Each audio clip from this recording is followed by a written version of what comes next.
Okay.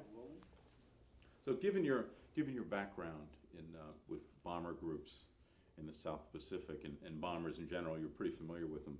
What convinced you that the strategic weapons in World War II should be replaced by ballistic missiles? Well, that's a wrong assumption to Okay. begin with, because we really didn't move into the long-range ballistic missiles until the middle 50s. And even then, we figured that we needed both the long-range bomber and the ICBM. But the ICBM was a very important additional to our overall strategic force structure. Okay. What was the state of U.S. ballistic missile technology prior to the establishment of the Western Development Division? Well, of course, the von Braun's activity in Germany with the V-2 triggered off a lot of interest in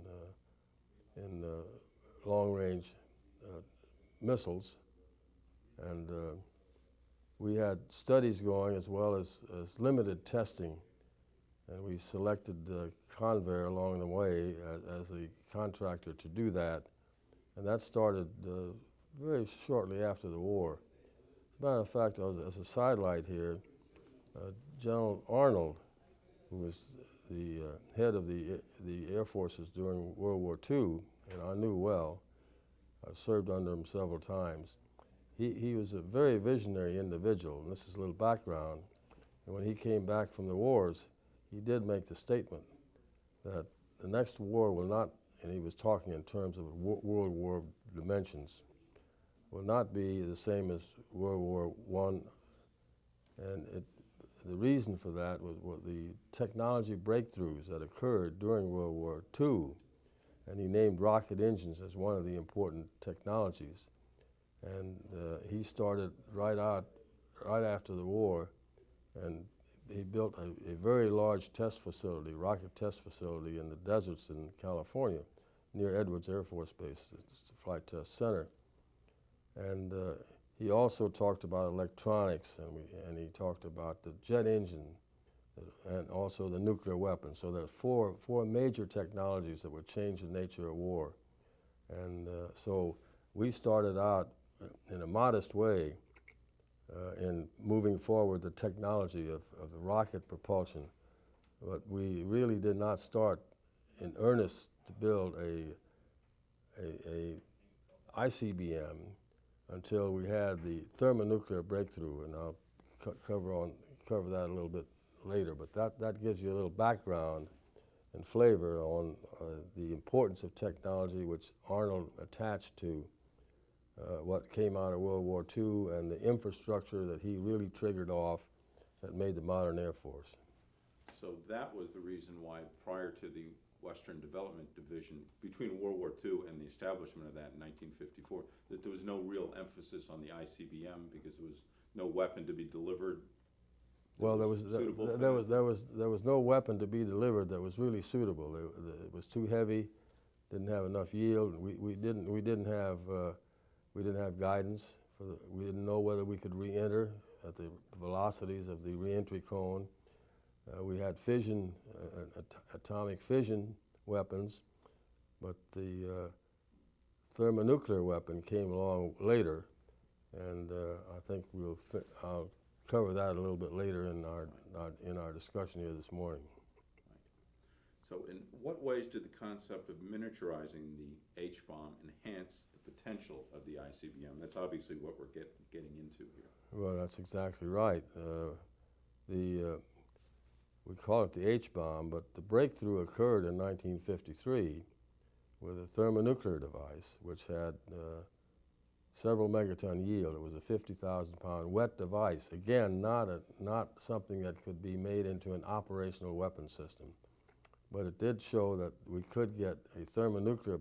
And I can't give you the details of the thermonuclear reactions, but that proved that we had another weapon or another capability which would give extremely high yields. But what really happened and created the breakthrough was in 1953, I've forgotten exactly what month, the studies that had been made or being made at Los Alamos and also at Livermore indicated that we could have a dry device weighing only 1,500 pounds that would have a megaton yield. Now, we didn't have that, but both John von Neumann and Edward Teller, two of the top scientists in the thermonuclear, in the whole nuclear business, made a presentation to the Air Force Scientific Advisory Board to that effect in the spring of 1953, and I happened to be running the development planning office in the Pentagon at that time, and that my responsibilities covered that kind of breakthroughs in technology.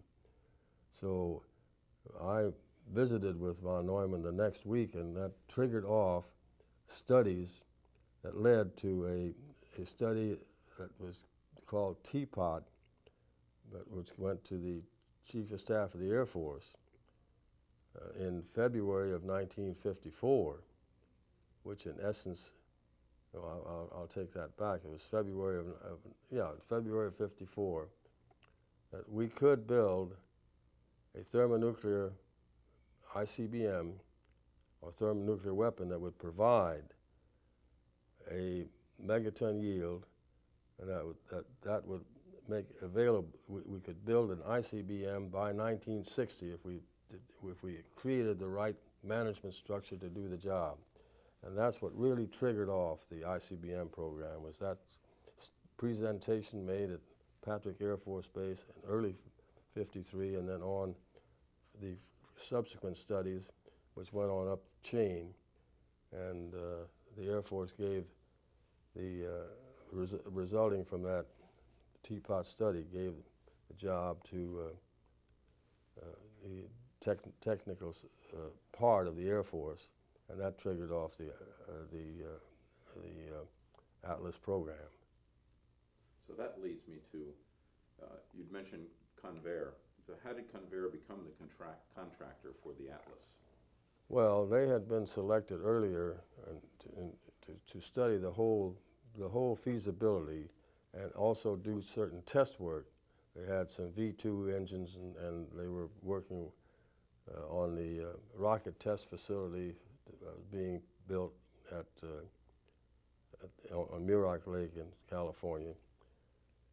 So they were the company that was obviously had been involved for a good many years. The war ended in 1945, and this was now 1954. So that's almost 10 years, 9 years, and they'd been involved in it for at least 5 or 6 years, and doing, and had come up with hardware testing and so forth. And I'm talking about subsystems. They did not build a prototype Atlas, but they were the logical contractor to select. And at the same time, the scientific group under Teller and von Neumann recommended that we not depend just on one approach. That the Atlas had a unique tank structure, for example, which was a very thin metal, and it had to be kept under pressure in order for it not to collapse. So, because that was one of the big problems, was the weight of the tankage that had the liquid oxygen and fuel, kerosene. So they reduced that by building a different kind of a structure. And they had what we call a single stage device in the Atlas. The scientists, led by von Neumann, recommended that we proceed with a two-stage approach, that is, for takeoff and a separation for the third stage of a second stage. The same philosophy that we adopted in the country for the development of the atomic weapon. We had two technical approaches in the Manhattan Project from a technological standpoint. And the scientific group that I talked about, headed by Teller and von Neumann, felt that this was important enough to be sure that we don't fall on our own sword by finding that we're in a dead alley in one single approach. So that was the reason the Titan came along afterwards, which was on a that was not a competitive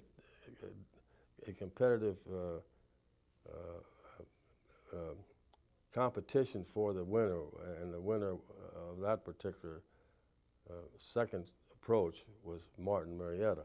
Well, so in that regard, there was a similarity between the way the ICBM was proceeding from a technological standpoint as the Manhattan Project.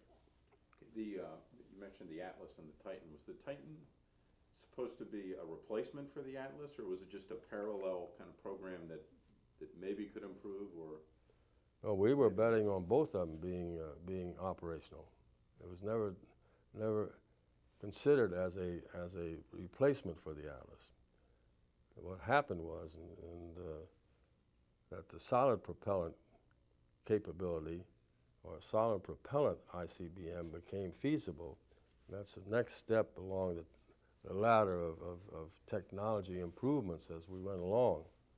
If you want me to cover that, now I can cover that as well. The introduction of the solid propellant into the ICBM arena.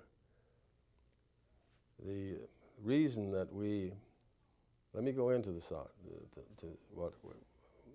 initial steps of the Minuteman program, which also incidentally was the same technology used for the Polaris program for the submarine approach that came along about the same time. The Polaris came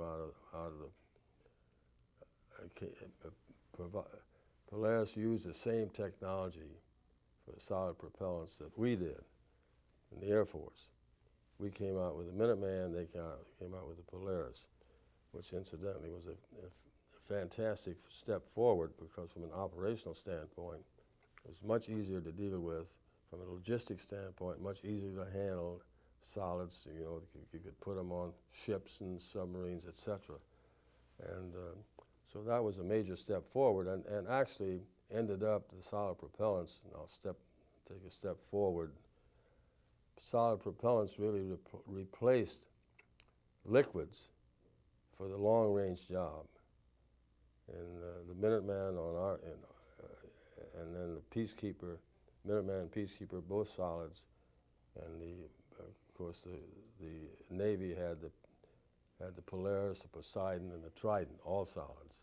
So they replaced so the solids replaced all the liquid long-range ballistic missiles. So maybe I've stepped ahead of myself, but anyway, that was the sequence. Right, that's fine. That's exactly what we're looking for. It's just a natural progression with research and in other combination words, of the technical Air Force and the research people. Well, the point just this was it was the best example of how technology is an evolutionary device. We started out with requirements for accuracies that was somewhere in the order of 2 to 5 miles, because of the nature of the weapon in terms of its kill capability. You could still get an effective kill capability if you're talking about carpet bombing the way we did in World War II and just knock out cities. Today, with GPS and other means for precise bombing, we could hit this building. So you can understand from an operational standpoint what that means in terms of how we wage war.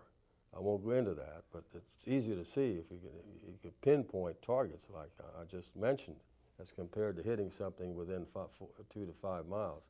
So it was evolutionary in nature, and that's the way the military has to operate. They stay right in the front line of advances in technology. We started out the solid devices for electronics. We made that decision right at the very beginning. Look at the revolution that's occurred in the internets and whatever they call it now. I can't even keep up with all the names. But the inventions were made by industry, but by monetary support from the military.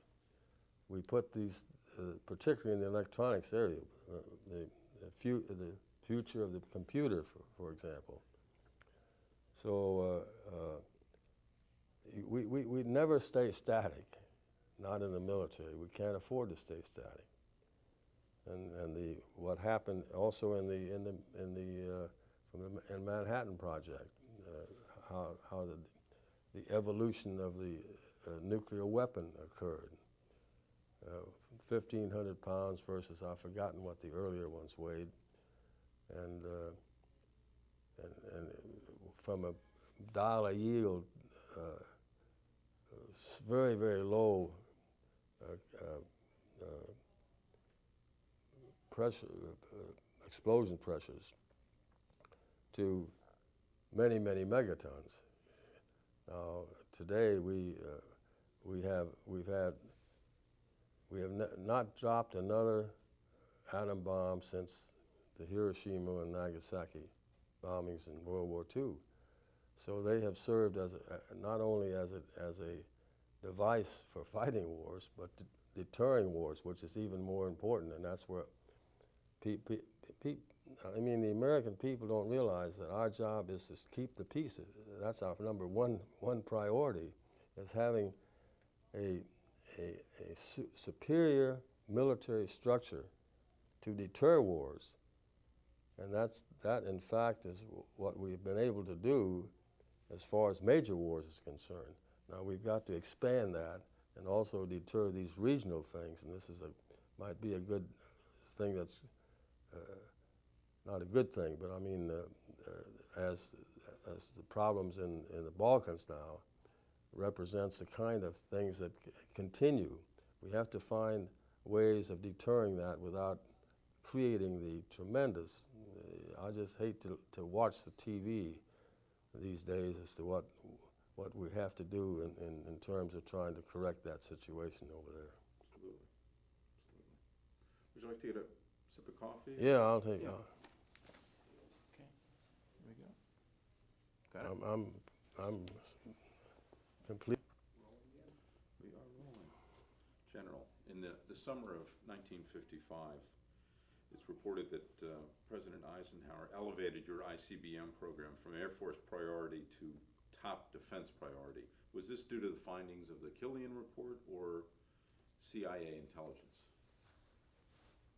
Well, neither one. Killian was involved in it. He was the president's science advisor, Eisenhower's science advisor, and so he was definitely advised. And he had a very close relationship with General Eisenhower when he was president. As you know, Eisenhower was president of Columbia University after the World War II, so he met the scientists, particularly those on the East Coast, and Killian was one of his closest advisors. And I knew Killian well, too. I had access to Jim Killian. But mostly this work was being done by the pair, von Neumann and Teller. Now, they were also working with Killian, so you can say that Killian was very much involved in the overall. As a matter of fact, he visited my headquarters, WDD, on several occasions when I was in California. So I got to know him quite well. So it was the scientific community's recommendations to Eisenhower that he should, well, let me go back a moment. The Air Force had put #1 priority on the ICBM program. That was the #1 priority program, right from the very beginning, based on the Teapot report.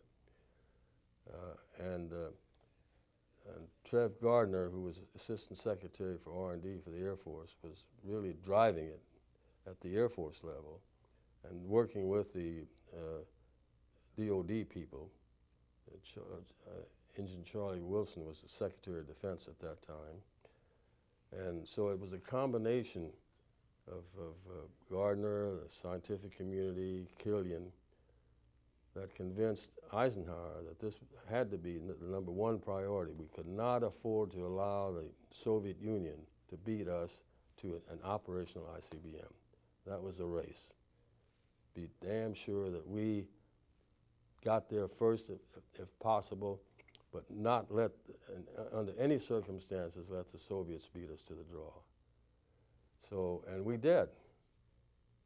And we did it with the evolutionary approach that we took. But we had an Atlas missile on the pad near Cheyenne, Wyoming, operational in 1959.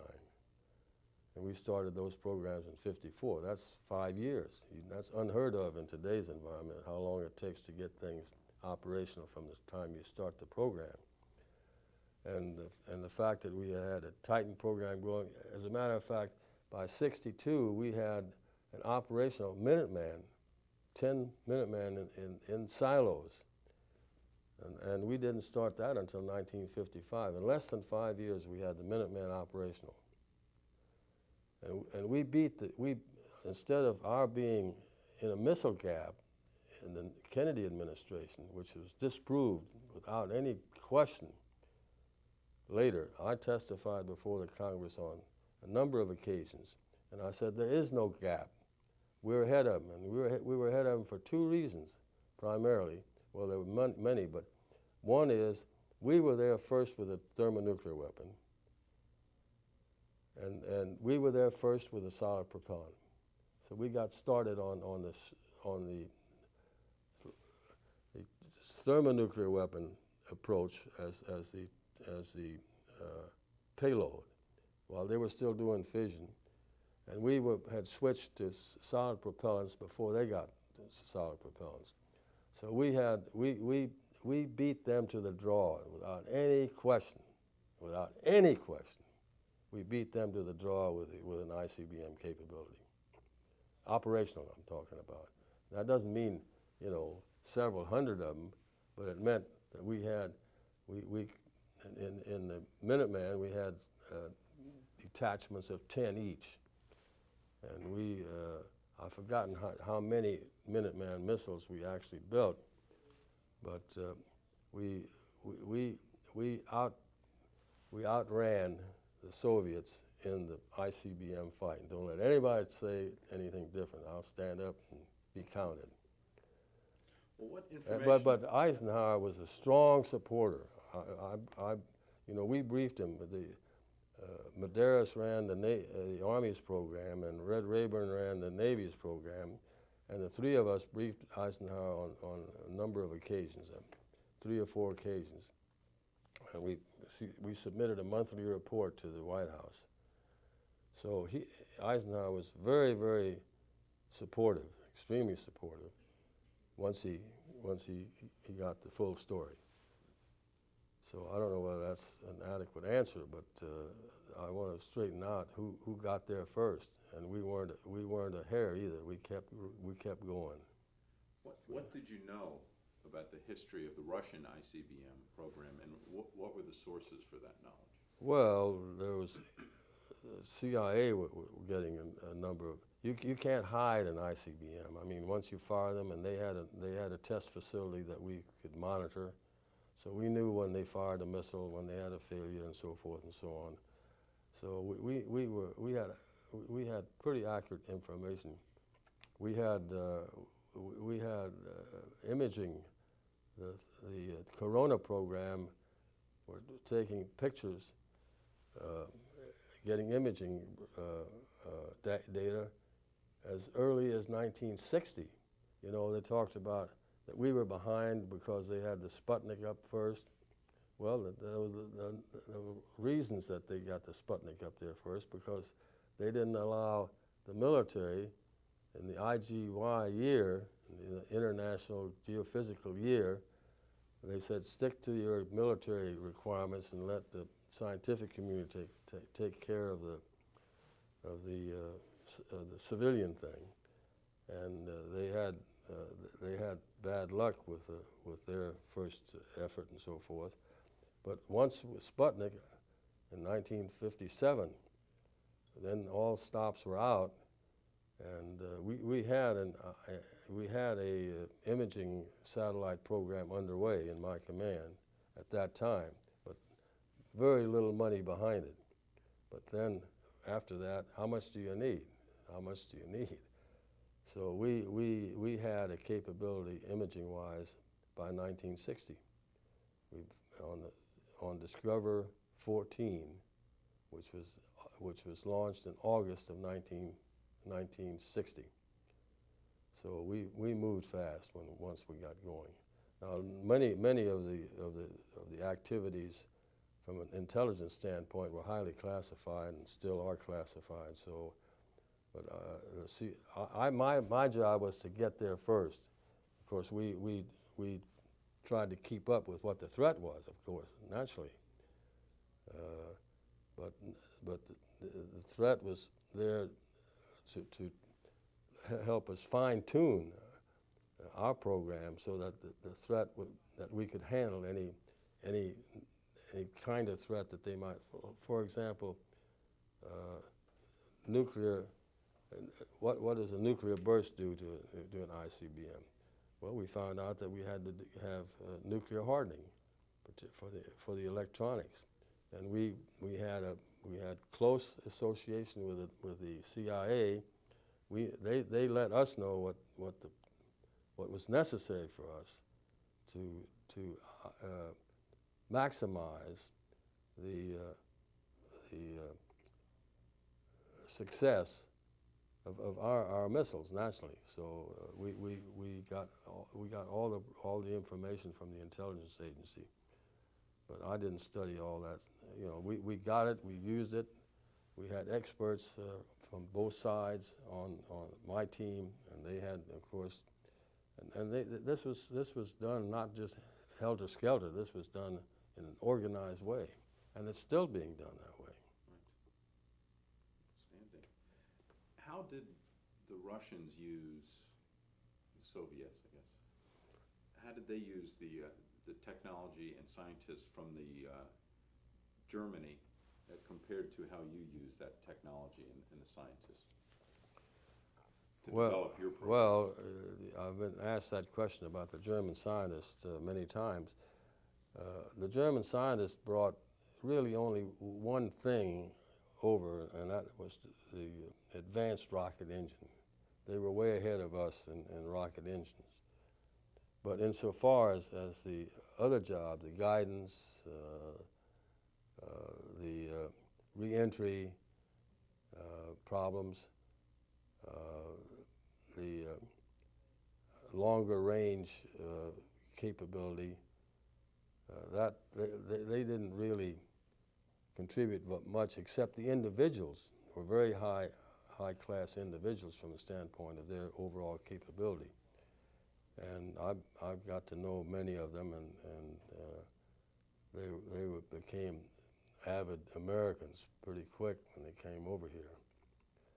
In terms of how we used them, I think that we used them about the same way that and I'm talking about use in a constructive way, not in a negative way. We didn't use them. Right. Worked with them. Right. That's right. Well, von Braun is a good example, and he had a number of people. There's still a few of them around down there at Huntsville, and we had them in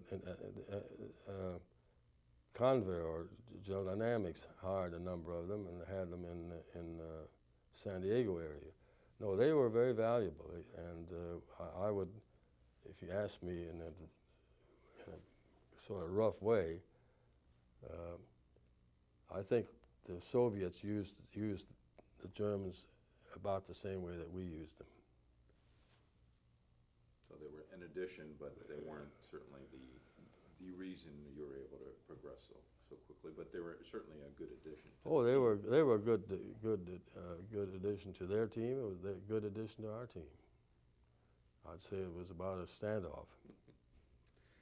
Can you compare the Atlas and the first Russian ICBM, the R-7? How formidable a weapon was the R-7? You know, you have to remember now, we were talking about almost 50 years ago, and I can't remember everything. I don't remember anything about an R-7. Fair enough. It's Close enough, then. Okay. How did the Titan ICBM program get underway? Well, I think I've covered that Yeah. already, but Well, you pretty much, yeah, it was kind of a well, we natural progression almost. as a matter of fact, the von Neumann report recommended that we take a second approach, and there was general agreement within the administration. I'm talking about the Eisenhower administration. There was very little static about having the twin approach, particularly when it was clear that we had a real fight on our hands to get there first, and we couldn't afford to have a dropout, you might say, and be there standing over the pile of junk instead of having a capability.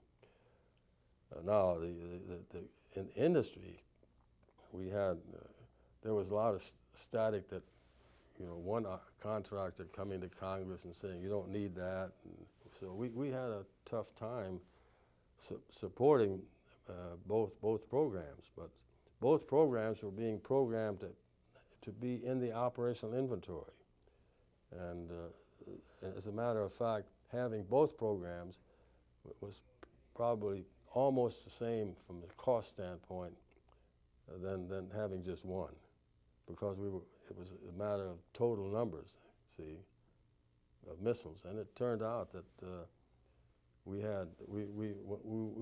went from the Titan two-stage cryogenic missile, which was liquid hydrogen and fuel, to a storable.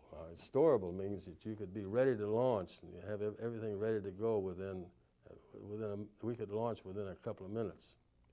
When the president said go on the storable Titan, it took us 12 minutes. I lost sleep trying to figure out how in the hell am I going to get a missile off. There's nothing on board, and we have to. Nobody out there at the stand. It's all done remotely. Put all the liquid oxygen on board and the fuel, and get the missile off in 12 minutes. That was a requirement. Now, we can of course now get solid propellant off in a matter of seconds. We have to be careful that we have all of the safety measures in there, that nobody has the idea, and don't you worry about that. We've never had anything like that happen to somebody. In other words, the danger of having somebody launch a missile is remote. Well, it's more than that. It just won't happen. I'm glad to hear that. So, as far as Nikita Khrushchev, how seriously did you take his campaign of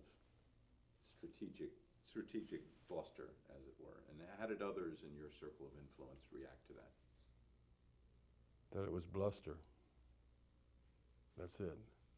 So you weren't really too worried about it? No. Just more of a political... Yeah, it was just making noise. No, well, it's political. The newspapers pick it up and all that sort of thing. Just like the missile gap that we were supposed to have had during that was political also. It was the Democratic Party used it as the missile gap, because that was 1960. We were already deploying missiles at that time.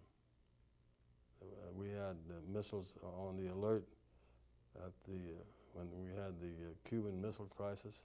We had missiles on the alert at Vandenberg Air Force Base and also at Cheyenne. So really, if you read current literature on it, where somebody has really looked into the whole thing, well, I think the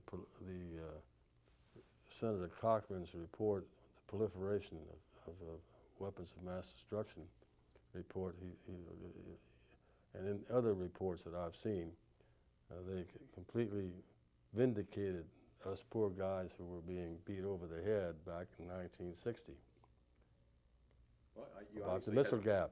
you had some success, though. Obviously, you were on the cover of Time magazine. You were called America's Missile Man, right? Yeah, but, So obviously, you had but- some good press too. But you then know, I understand what you're talking about. but the gap. that's That was just like a coach, you know, a football team or a basketball team. If you have a winning season, that's fine. But if you have too many losing seasons, and we had some losses, we had 5 Atlas failures in a row, and we were more. Now we're risk adverse. I mean, every time you have a risk, why somebody screams from the treetops. In those days, at least on the government side, they were willing to take the risk because the risk was very high in terms of if we didn't make it. Because Khrushchev, well, the missile crisis itself, the Cuban Missile Crisis points out that was 1960, well, that's right after 61, 62, yeah. It was just after Kennedy was inaugurated. Oh, about a year afterwards, I guess. So that would make it about 62. That was. So I had the same philosophy of a coach. If I didn't win a few, I wouldn't be around very long. So you didn't worry about it too much. No, I didn't worry about it. It's what have you done for me lately? Yeah. So you kind of considered then Khrushchev's sword of Damocles speech more laughable than threatening. Yeah, yeah. Okay, let's see. Now a scientist might come along and prove that he can do it, but you know, At what point, if ever, did you become concerned about the Russian ABM efforts? well, you know, I guess I was naive. We all were. I still think that knocking down an incoming ICBM warhead or reentry vehicle is going to be a tough job, you know, with all the failures that we've had in the THAAD program now. But I believe that we have reached a point in the sensor area and in the overall job of actually intercepting a incoming nose cone or whatever carries a warhead is feasible from a technological standpoint. I think we're doing it the hard way if we essentially depend upon terrestrial assets primarily, which is, in other words, our radars and shipborne and so forth. I'm not quarreling that we shouldn't proceed with something, but we should keep the technology going on space assets. I'm talking about space-borne, space sensors, and also space interceptors. Now, the ballistic missile, the ABM treaty has forestalled some of that. But now the decision has been made that we should build a national missile defense. So that's, in my opinion, a very important step forward. But we should keep the advanced technology going because the technology will accelerate. And once we have made a decision to move forward, just like I pointed out in the ICBM area, the same thing can happen in the ballistic missile defense area. There's no question that we're not going, in my opinion, this is my own opinion, that we're not going to stop proliferation of weapons of mass destruction. We're just not going to stop that. We're not building a defense today, or the NMD today, National Missile Defense Program, is against a rogue attack. In other words, a few missiles, or a few missiles, but warheads. But think of what a few will do. We have great trouble in just a few people being killed in a war.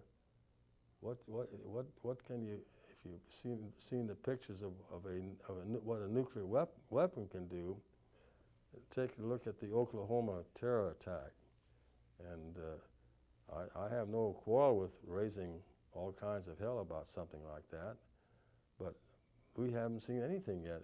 One atomic weapon hitting a city in this country, we can't get the feel of it. We can't get the feel of what's going on over in the Balkans today.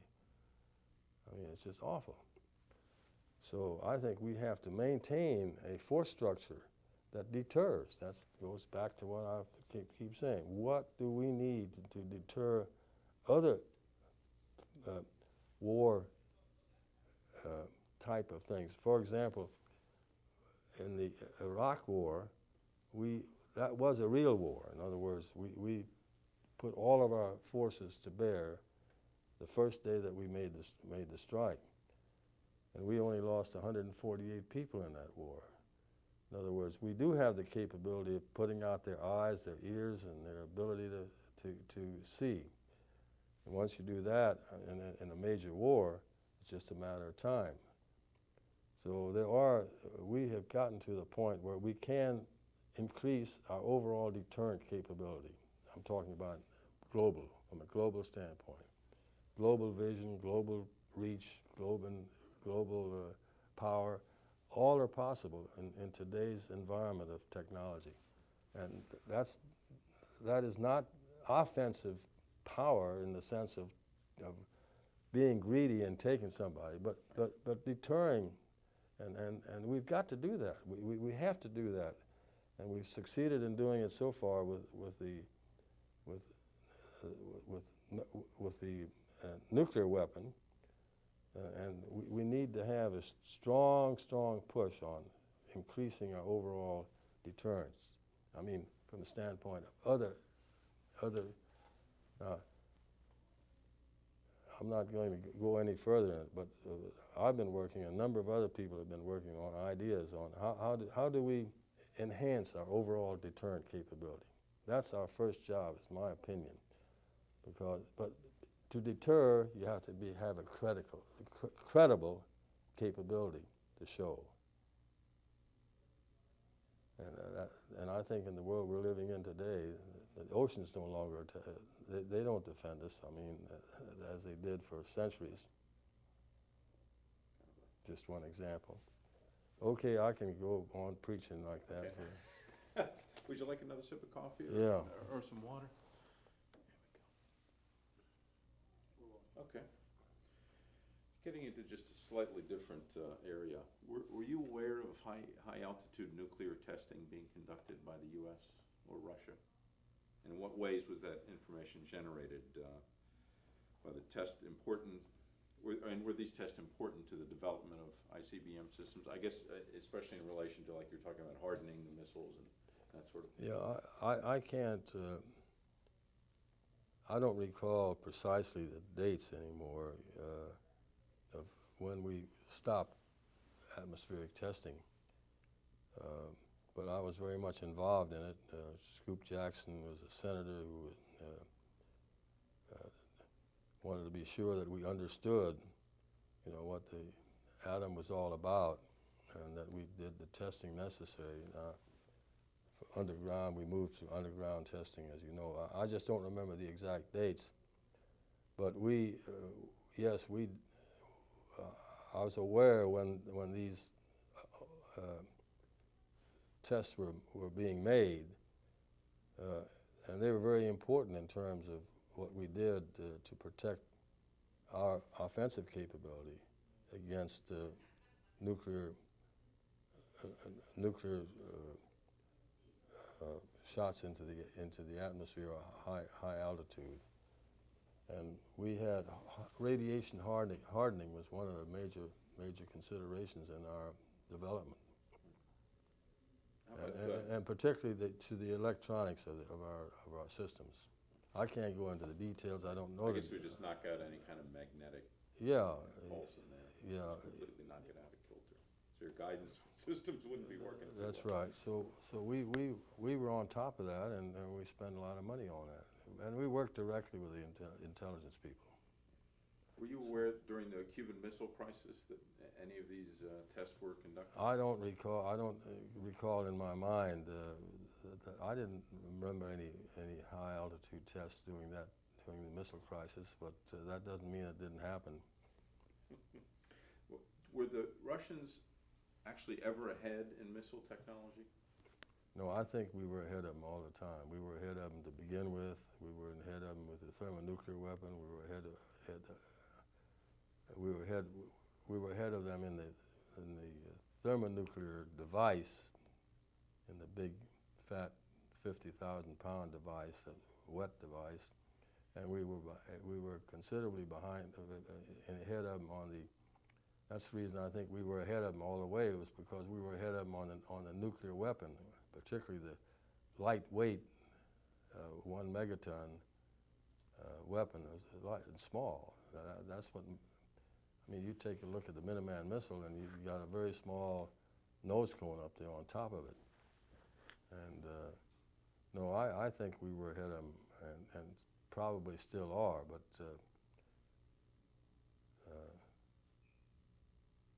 we certainly were ahead of them during the period of the highest tension between ourselves and the Soviets. What can you say about the Russian Galosh ABM system? Do you know anything about that? No, the only thing that is also an aircraft ABM. I think it's the only ABM system actually in existence today. Yeah, and they keep saying I don't think it's a highly effective one, frankly, but that's my own belief. I haven't really studied it carefully. So the Sentinel ABM was originally proposed to counter the threat of an unsophisticated ICBM attack from China. Was this really a credible threat at the time?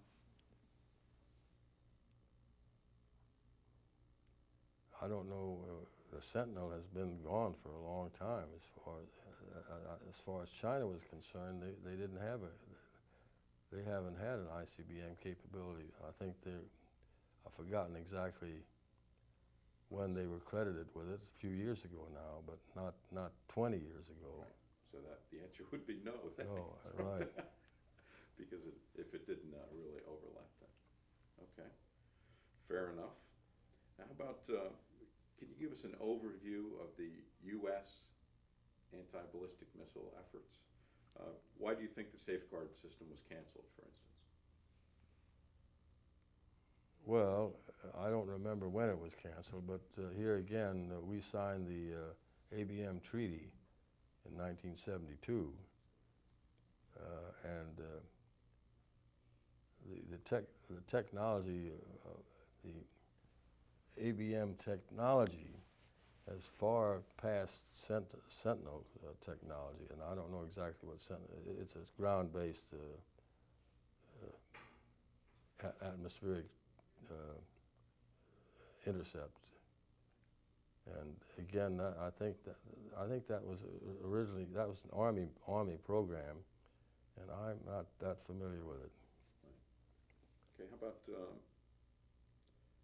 what countries do you think now propose are posing a credible ICBM threat? Do you see any country that?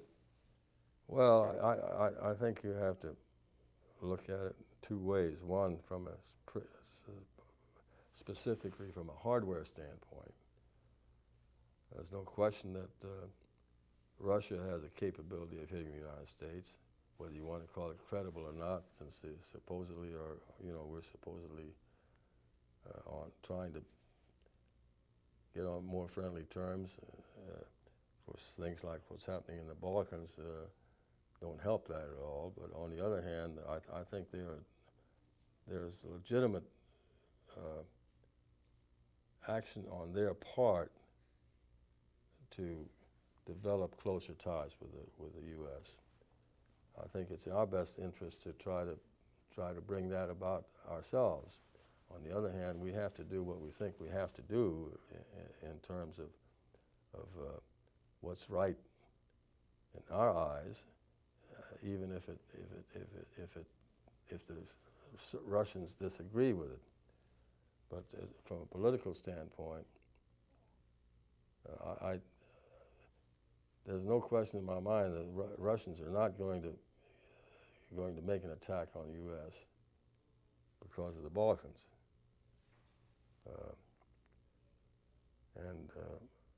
Is that because of that deterrent effect? Yeah, right.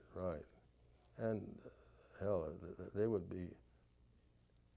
They are a staunch advocate of the ABM treaty.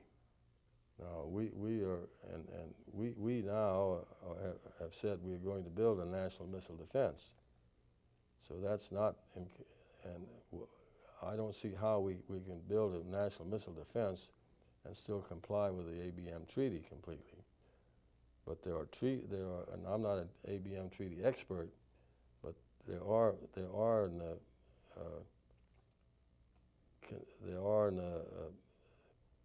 not loopholes, but there are devices in the treaty which you can make changes. And I think that's really what the U.S. is trying to do. They have a group over there now, I understand, in Switzerland, working on possible changes to the ABM treaty to accommodate what we are attempting to build in the way of a national missile defense, which is a limited defense, not an all-out defense against X number of missiles, but to take care of a few. So that's where that stands. Do you see any other threats from well, a rogue nation or like Iraq well, or North Korea? I think there are a number of rogue nations that Iraq, North Korea, Pakistan. And the proliferation brought. Should I get that from you? I don't think I brought that report in here. Oh, okay. Yeah, I think this maybe is just some of these. Well, Summary this is proliferation. proliferation. The Cochrane Committee last year made a study on proliferation, and also the Rumsfeld report, and they both this was done within the Congress, and they hold very little